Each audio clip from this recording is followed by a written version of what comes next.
கால்ல എന്തായിരുന്നു പ്രശ്നം എന്തായിരുന്നു കാലിൽ? காலில் வந்து நரம்பு சுருண்டு ஒரு கட்டி மாதிரி இருந்துச்சு இந்த பாகத்தில் இங்கே.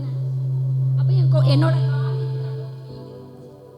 உயரமா இருந்துச்சு, முழங்கால் போடும்போது போட முடியாது. കാല് ശരമ്പ് വീങ്ങി അത് எவ்வளோ உருண்டையா இருந்துச்சு அந்த ഒരു ബോൾ പോലെ ഇരിക്കുകയായിരുന്നു. ஆமா, இந்த இடத்துல இருந்துச்சு, ആഹാ அந்த ഒരു ബോൾ പോലെ അത് ഇരിക്കുകയായിരുന്നു. இருந்துச்சு. அப்போ அப்பா ப்ரேயர் பண்ணிட்டு இருந்தாங்க. இந்த மாதிரி கட்டி உள்ளவங்க, நரம்பு உள்ள சுருண்டு இருக்கிறவங்களுக்கு அப்பா தேவன் எனக்கு காட்டி கொடுக்குறாரு, அந்த நரம்பு ஹீல் ஆகுது, சுகம் ஆகுது அப்படின்னு ப்ரேயர் பண்ணிட்டு இருந்தாங்க. അന്ന് ഏത് മെസ്സേജ് കേൾക്കുമായിരുന്നു? சரீரத்தை குறிச்சு உள்ள அவயவங்களை பத்தி ശരീരത്തിന്റെ അവയവങ്ങളെ குறிச்சு കുറിച്ച് மெசேஜ் சொல்லிட்டு இருந்தாங்க. அப்போ நான் அதை பார்க்கல, கவனிக்கல. அப்போ அந்த மெசேஜில் நான் ரொம்ப உன்னிப்பாக ஆழமாக அம்மாக்குள்ள வார்த்தையில் ஊண்டி இருந்தேன். என்னோட பெருவிரலை பிடிச்சி யாரோ இழுக்கிற மாதிரி உணர்ந்தேன் நான். அந்த விரலை எனக்கு மடக்க முடியாது, பெருவிரலை இப்படி மடக்க முடியாது.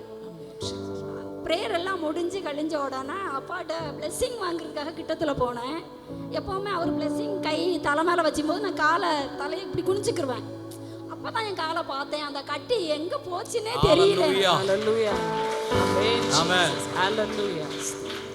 உடனே சந்தோஷத்தில் குதிச்சு அப்பாட்ட சொன்னேன், என் காலில் இருந்த நரம்பு கட்டணும் உருண்டையானது எங்கேயோ மறைஞ்சிருச்சுப்பா அப்படின்னு சொன்னேன். ஆமென் ஆமென் ஆமென். அது கம்ப்ளீட் ஆയിട്ട് ஹீல் ആയിடுச்சு, നല്ല സുഖം. ഹല്ലേലൂയ ആമേൻ. ആ യേശു ഇന്നും ഇവിടെ അത്ഭുതങ്ങൾ ചെയ്യുമെന്ന് ഉറപ്പുള്ളവർ മാത്രം ഒന്ന് പ്രൈസ് ചെയ്ത് തുടങ്ങിയാട്ടെ.